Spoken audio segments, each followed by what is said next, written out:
Olá pessoal, seja bem-vindo ao Teologar. Hoje eu preparei para vocês um vídeo completo. Quero falar sobre a história do grande desapontamento, quero falar o que significa o dia 22 de outubro para os adventistas e no final do vídeo vou mostrar algumas heresias que surgiram no meio do caminho. Então vem comigo, chegou a hora de teologar.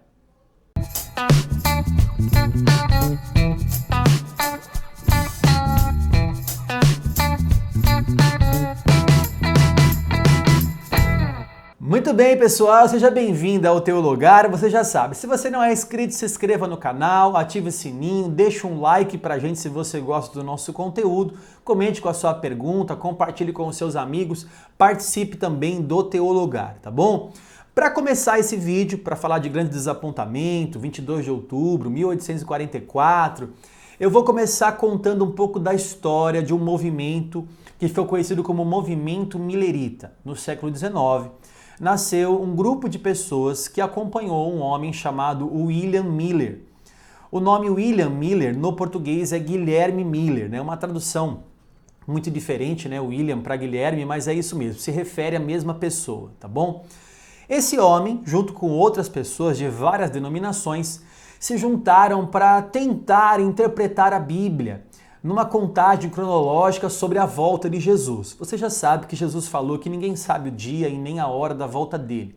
Mas essas pessoas tentaram interpretar a volta de Jesus e numa conta que eles fizeram lá, segundo uma profecia de Daniel, esse período caía justamente em 1843 até 1844. Eu vou ler para você a passagem bíblica que deu origem a essa interpretação. Está em Daniel, capítulo 8, versículo 14, acompanhe comigo.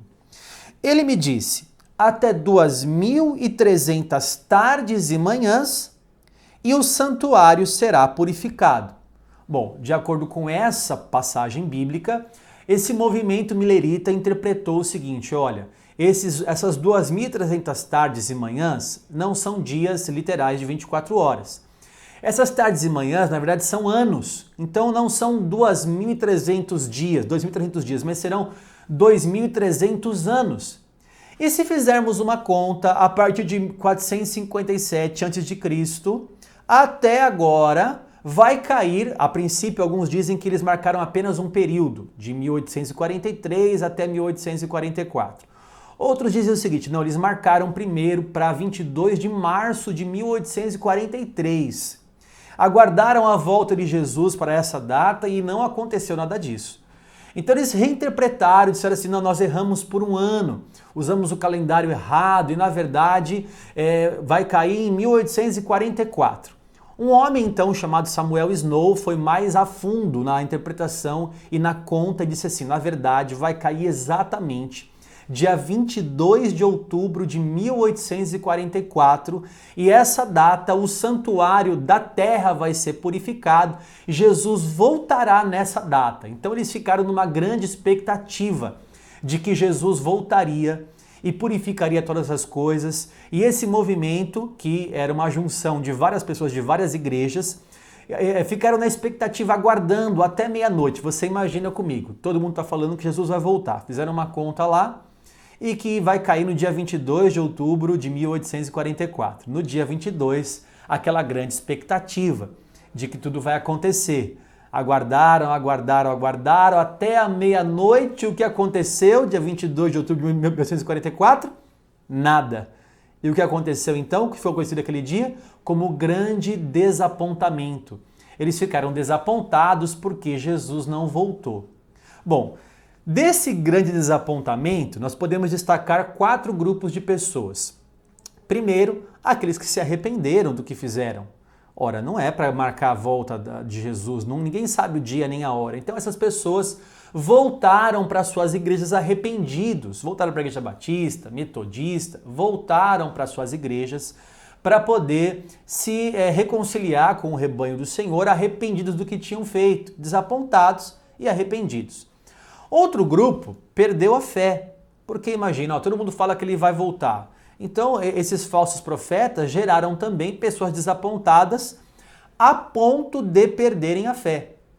Outro grupo também se deteve a continuar marcando datas para a volta de Jesus. Até hoje tem grupos como esse. Por exemplo, as Testemunhas de Jeová até hoje interpretam e mudam de 1914 para depois 1925.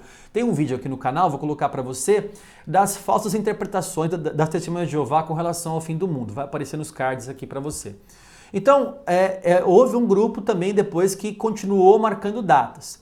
E o quarto grupo que a gente pode destacar é um grupo que disse assim, olha, na verdade, há meia verdade no que Samuel Snow falou e no que o grupo Millerita falou.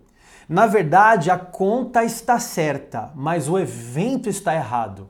Vai dizer, peraí, mas a conta está certa, o evento é errado? É isso mesmo.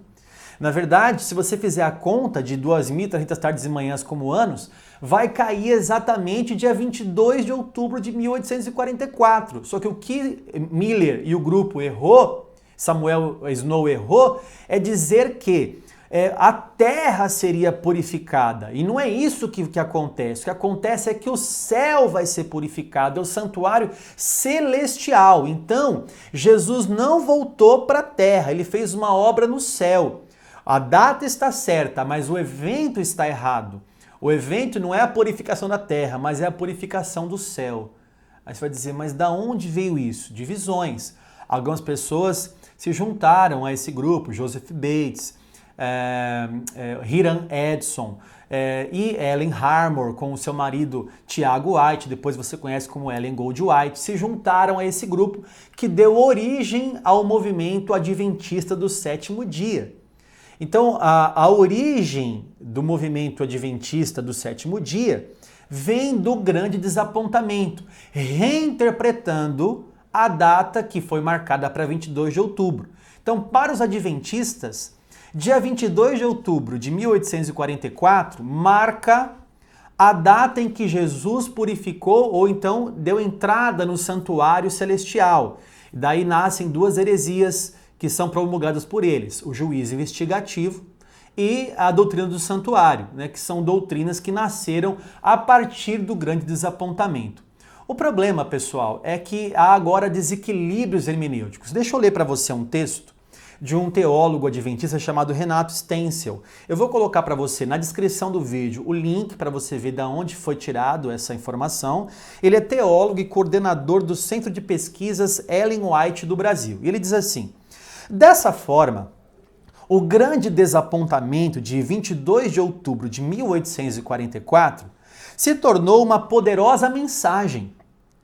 É verdade que Jesus não veio, como os milleritas pensavam, mas um pequeno grupo de crentes desapontados descobriu nova luz bíblica. O destaque aí é meu, né? Nova luz bíblica.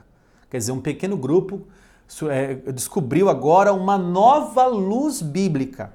A verdade de que Cristo entrou na fase final de seu ministério sumo sacerdotal, no santuário celestial, após o qual ele vai finalmente voltar para redimir o seu povo. Então veja, os adventistas interpretam assim, ele agora vai para a fase final, Jesus vai para a fase final agora da sua missão, ele vai purificar o santuário celestial. Então começam agora essa nova luz bíblica, que na verdade são desequilíbrios hermenêuticos. Para não falar delírios hermenêuticos, eu vou mostrar para você, com toda imparcialidade, você vai acompanhar comigo agora algumas leituras bíblicas e vai mostrar para mim se tem realmente a ver com o grande desapontamento ou não.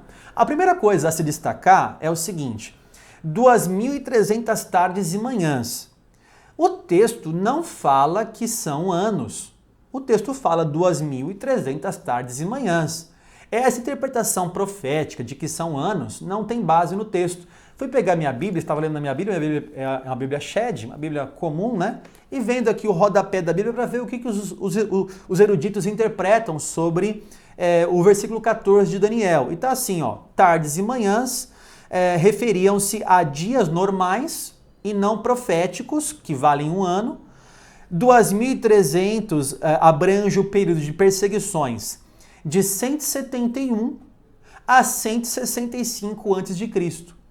Então, alguns eruditos interpretam o seguinte: não, isso aqui são apenas dias. Aí eu fui pegar outro comentário, peguei o comentário do MacDonald, comentário bíblico popular do William MacDonald. Aí eu fui ver aqui, ó, Daniel descobriu que essa profanação continuaria por 2.300 tardes e manhãs, entre parênteses, dias.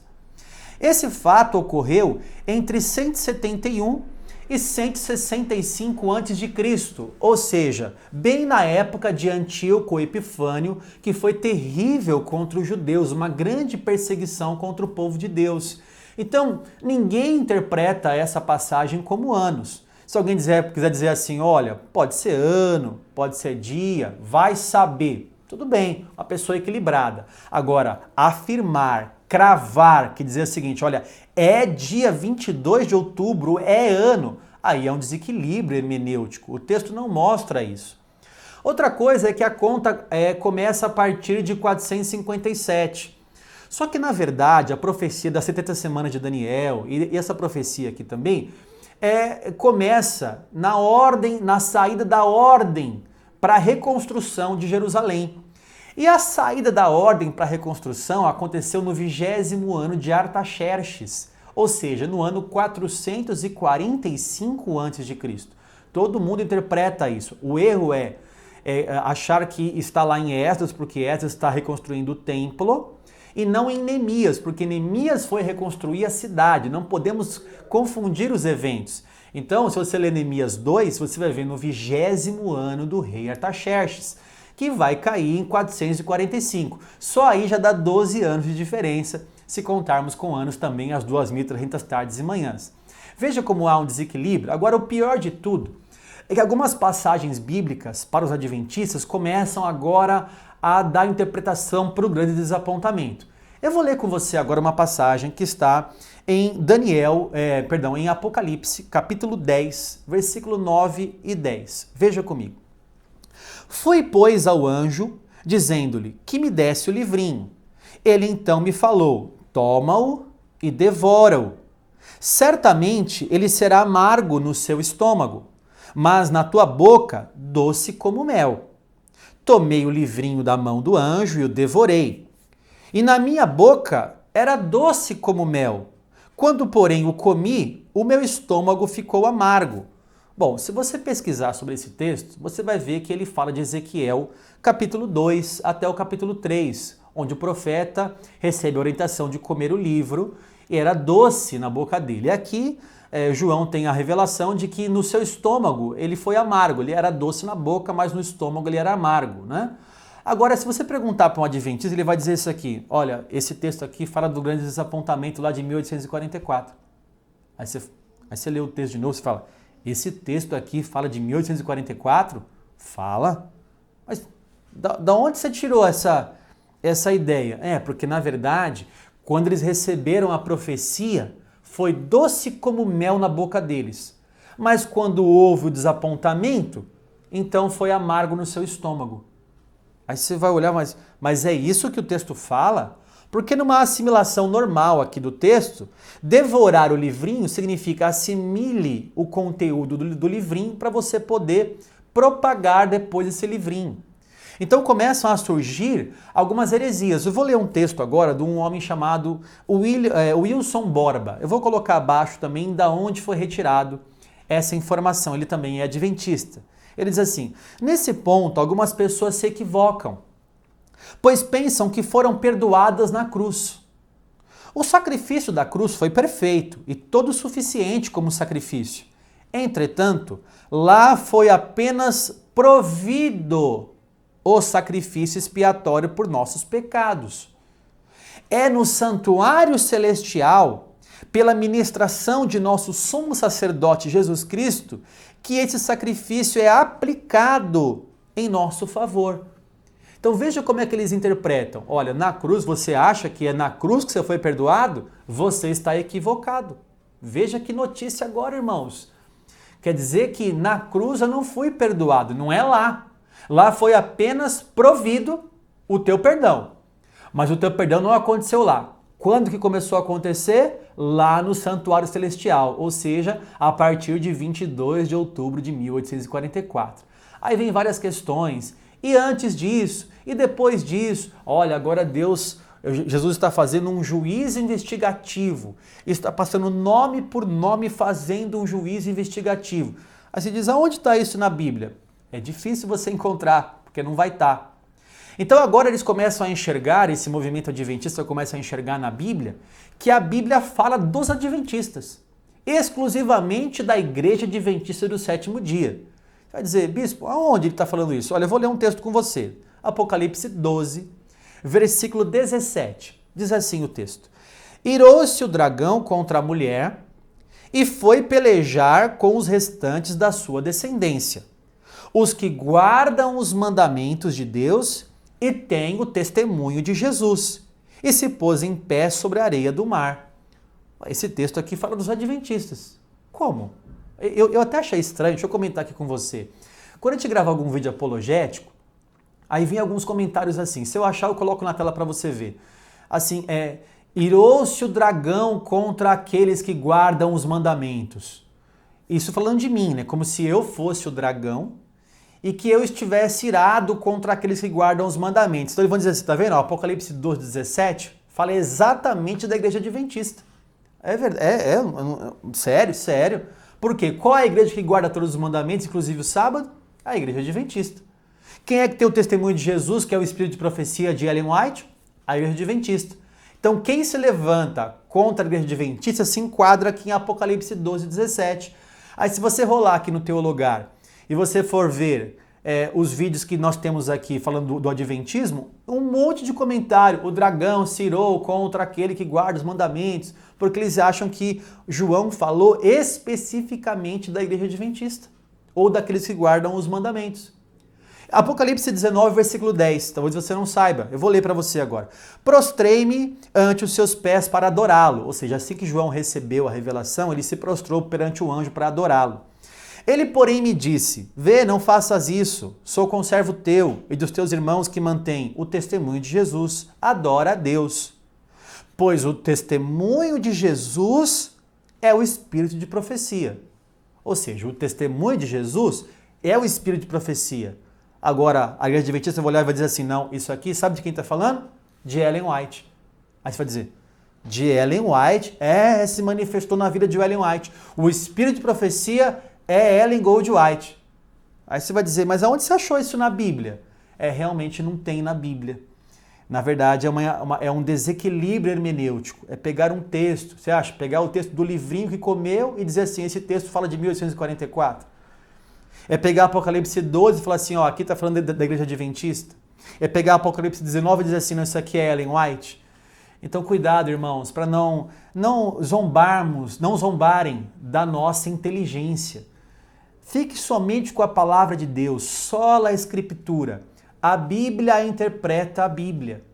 Não pegue uma interpretação de fora para colocar na Bíblia, não vai dar certo isso. Eu, com toda a sinceridade do meu coração, eu gravo esse vídeo para vocês, irmãos.